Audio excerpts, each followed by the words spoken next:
Data!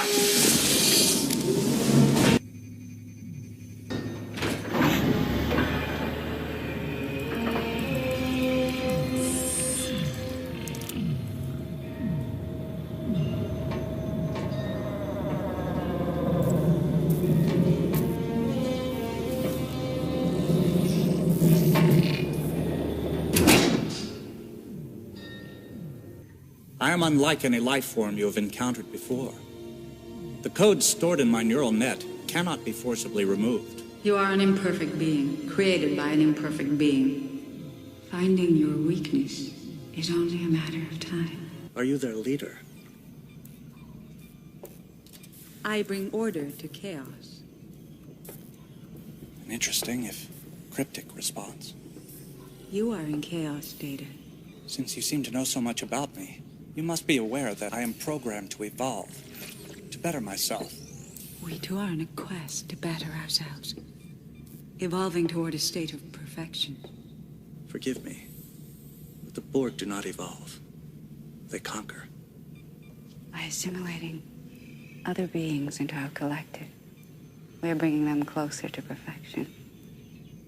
Somehow, I question your motives. That is because you haven't been properly stimulated yet.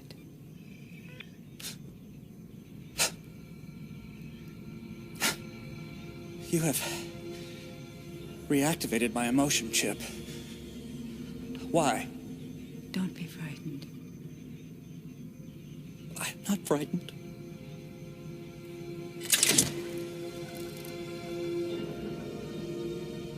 Do you know what this is, Data?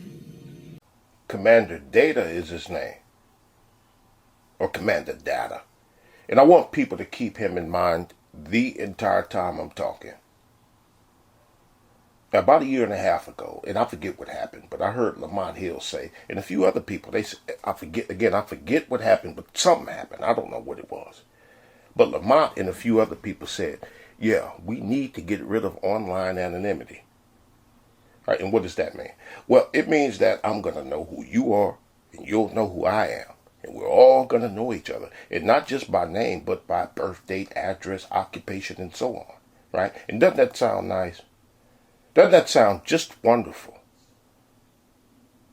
Right, that was about a year and a half ago, and it's just about here now. And of course, it's for our protection for stuff like online bullying. Yeah. Make our information accessible to all will protect us from harm. Doesn't that make sense? Makes a lot of sense, don't it? And please, nobody don't come tell me about how things are already public information. Because I'm not talking about that. Yeah, I could find you if I wanted to, and if you cared enough to know who I am, you could find me. Yeah, but we see people doing that to each other on here all the time. But I'm not talking about that. I'm saying you're not going to have to look for me because you'll already know. And I'll already know you. And you'll already know that I know who you are. Why? Well, because you'll already know who I am.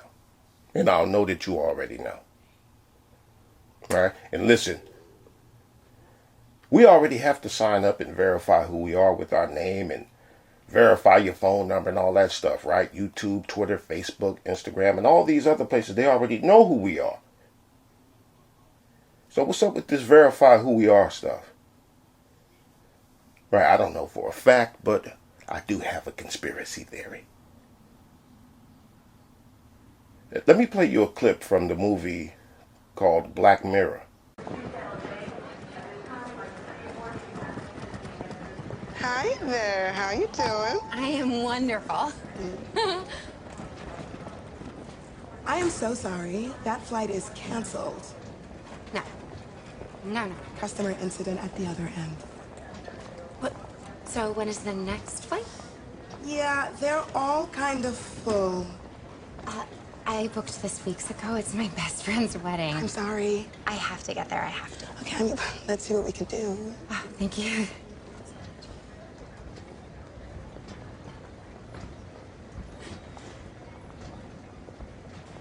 I see there's one standby seat on another plane leaving tonight. Oh, okay. That's reserved for members of our Prime Flight program. You gotta be a 4.2 or over to qualify. Oh, I'm a 4.2. I'm afraid you're actually a 4.183. Oh. Well, that's not my fault. Some woman dinged me down in the capture. Can't you just... I'm sorry, it won't let me book it without the correct ranking. But it's so close. There's just nothing I can do. Christ, I mean, surely. I'm gonna have to ask you to moderate your language then. Sorry, it's just... I'm maid of honor. I cannot miss this wedding. And I am so sorry about that. Can you call the supervisor? I cannot do that. Can you just call the supervisor? I cannot do that. Call the fucking supervisor. Okay, that's profanity. We're zero tolerance on profanity. I'm sorry, it's just... Yeah, I have to serve the next customer. No. Step away, ma'am. God, just fucking help me! I'm so sorry. I've called security. Oh, no, please don't do that. I'm a 5-starring you. 5 stars. What's the issue here, Hannah? Intimidation and profanity. Oh, no, I was not intimidating. Don't speak, ma'am. I was just trying to... Okay, so, in order to restore calm, I'm invoking my authority as airport security to dock you 1 full ranking point as a punitive measure. This is a temporary measure. No! The score reverts to normal in 24 hours. No, but I During need this it probationary now. period, all downvotes are subject to a ×2 multiplier. ×2? We recommend you avoid negative feedback at this time. I'm on double damage? Please, remove yourself from the airport immediately.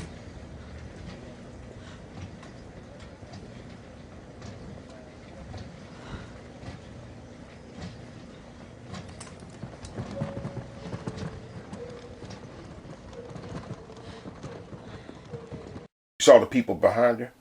You saw them grab their phones when she just went all the way the hell off? Right? And listen, that's not just the movie. That's not just a conspiracy theory.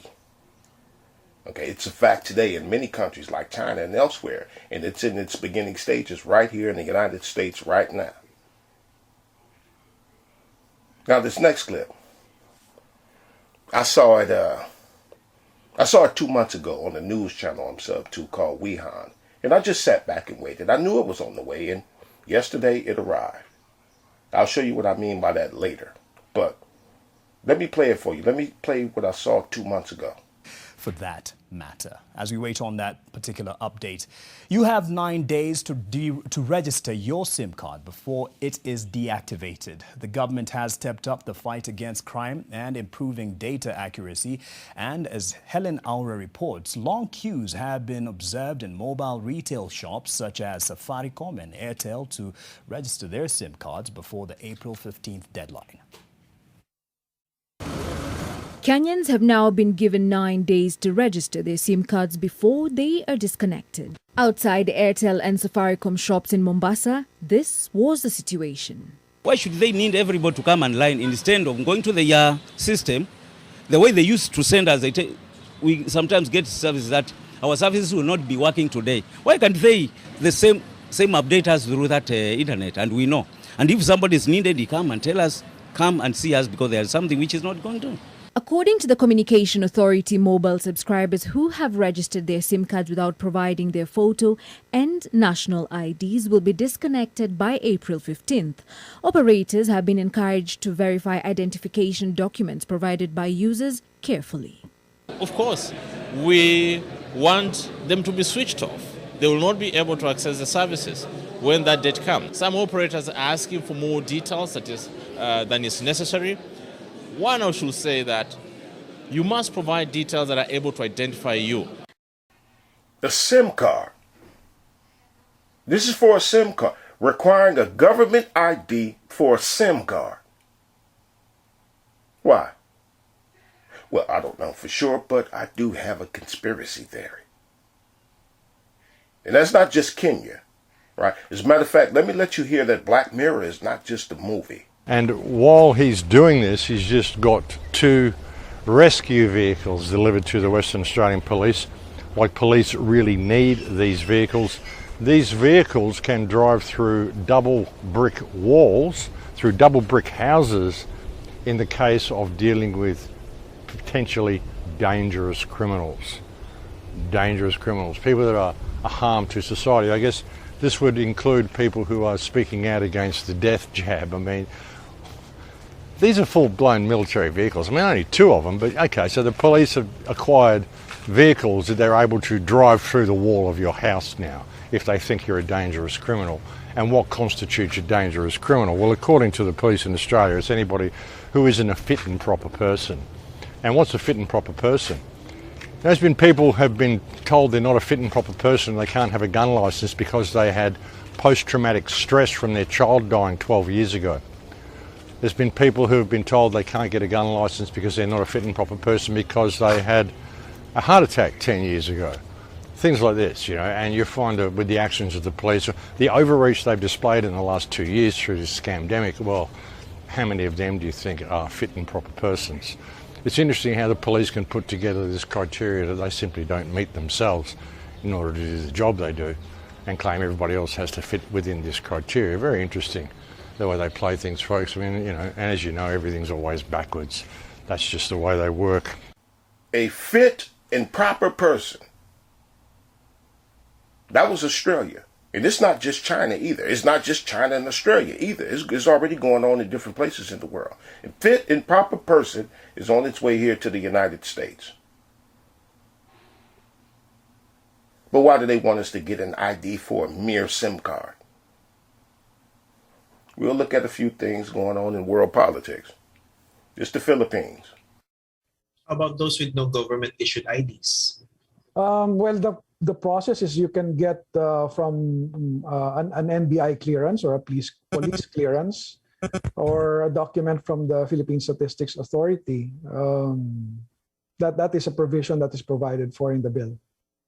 Won't that be exclusionary as far as those with no government-issued IDs are concerned?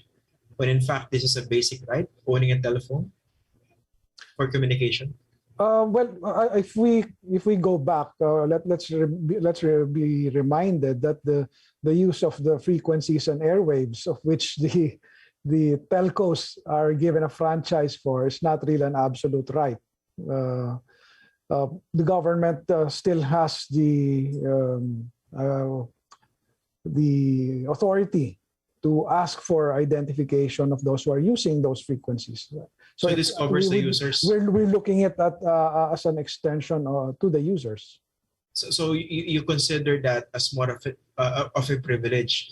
Because I can understand the discussion at the level of the frequency user, basically the telcos. But basically, how about the basic user?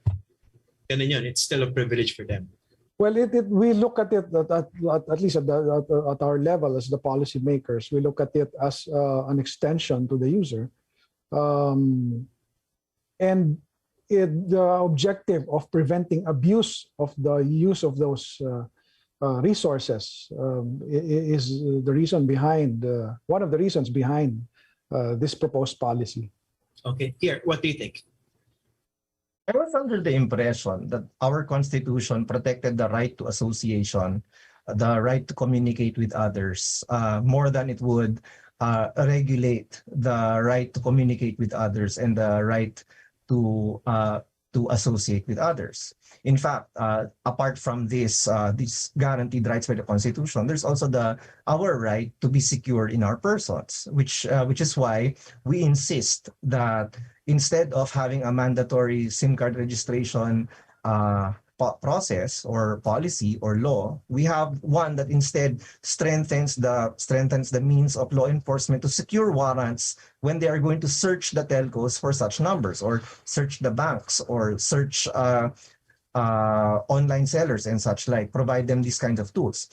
And I kind of disagree that this is an extension of the franchise privilege that we give to the telcos, because spectrum is patrimony. Patrimony is owned by us. And if patrimony is owned by us, then we are not an extension of the use of certain frequencies. In fact, that is our direct right to be able to use them. Granted that exclusive licenses are provided to the telcos to be able to do their business, our right to use them through the telcos should not be impaired.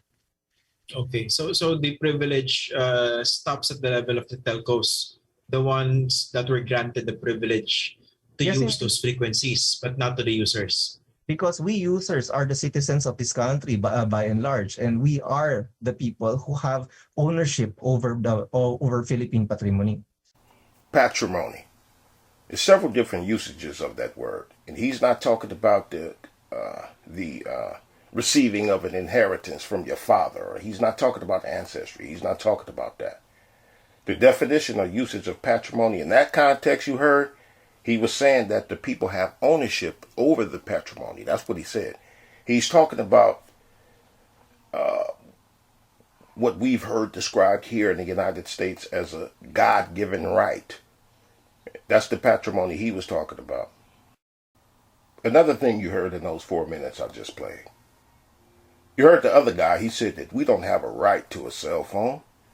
Right? And he's right, we don't have a right to a cell phone. But you heard the other guy, you heard him, he said this isn't about a right to a cell phone. This is about infringing on other people's right to communicate with each other. The ones that were granted the privilege to use those frequencies, but not to the users. Because we users are the citizens of this country by and large, and we are the people who have ownership over Philippine patrimony. Okay, Congressman Biason, we could understand the need to basically make things easier for law enforcers to basically apply the law and catch the crooks, right? But in this case, how exactly does the bill expedite the process for law enforcers? Because one concern that was raised by Engineer Galia was this might be a shortcut to due process, right? We don't see it as a shortcut. We see it as a strengthening of the ability. Stop. We don't see it as a shortcut. We see it as the strengthening of ability. Now, you heard that? No, we're not infringing on your rights. We're just enhancing our rights over yours. Apple may soon be forced to put USB Type-C ports on their iPhones across Europe. This is because of the new European Union legislation. It essentially calls for all electronic devices in Europe to carry a USB Type-C port. No exception will be given to any manufacturer unless their devices are too small. For Android, this is not a big problem. Most new Android phones use the USB Type-C port. But for Apple, this could be a huge problem. The company has stuck to its infamous Lightning connector for years now, while it uses the USB ports for its iPads and Mac devices. The iPhone still has the Lightning port. In Europe, there has been overwhelming support for the Type-C. There were 43 votes in favor and only 2 against in the European Parliament. What the legislation aims to do is reduce electronic waste and improve product sustainability in the region. The EU legislation now raises a fresh question for Apple. Will it keep battling for its Lightning port, or will it make all iPhones entirely portless? That's what I meant by I knew it was coming. That's what arrived yesterday. And in between the clips I showed you here, I was seeing videos titled like, "Will Apple switch to USB-C ports?" And other news reports titled like that. They were titled similar to that, where they were asking the question, will they? When really, all along, it was a matter of, when will they? So what is this SIM card USB stuff? You probably guessed it. It's to make a hive mind. Consolidation going on. You heard the lady said all electronic devices. And of course, right, you'll hear it. You're about to hear it. It's to make our lives easier. In other news, Apple has changed the connector on iPhones sold in Europe by 2024. EU countries and lawmakers have decided on a single point charging port for mobile phones, tablets and cameras.